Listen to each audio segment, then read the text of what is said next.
नाज़रीन इकराम, अस्सलाम वालेकुम वरहमतुल्लाहि वबरकातुह। जांच में 161 मदरसों में मिली कई गड़बड़ियां। तय मानकों को पूरा करने वाले मदरसों को सशर्त वेतन भुगतान का आदेश।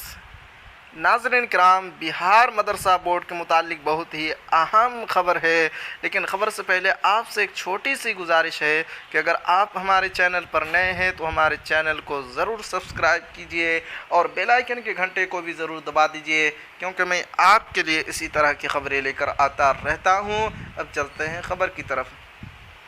पटना उच्च न्यायालय के आदेश पर अभी तक 268 मदरसों की जाँच हुई है, जिसमें 161 मदरसों में शैक्षणिक आधारभूत संरचना समेत कई गड़बड़ी उजागर हुई है। ऐसे मदरसों में भूमि, उपस्करण और आधारभूत संरचना आदि की भारी कमी है।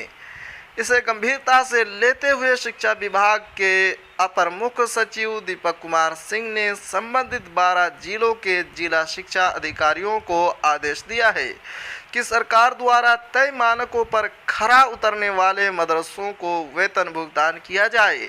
जो मदरसे शर्तों को पूरा नहीं करते हैं उनको अनुदान के दावे के लिए मदरसा के प्रधान मौलवी के माध्यम से आवश्यक साक्ष्य मांगा जाए। उसके आधार पर वेतन भुगतान आदि के बारे में निर्णय लिया जाएगा। DIO व DPO को निर्देश।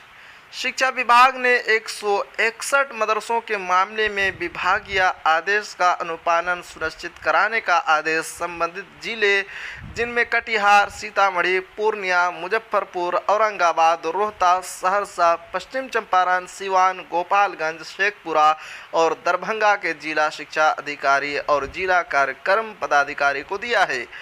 पटना उच्च न्यायालय ने मदरसों के संचालकों द्वारा फर्जी दस्तावेजों के आधार पर अनुदान लेने संबंधित शिकायतों की जांच कराने का आदेश शिक्षा विभाग को दिया था।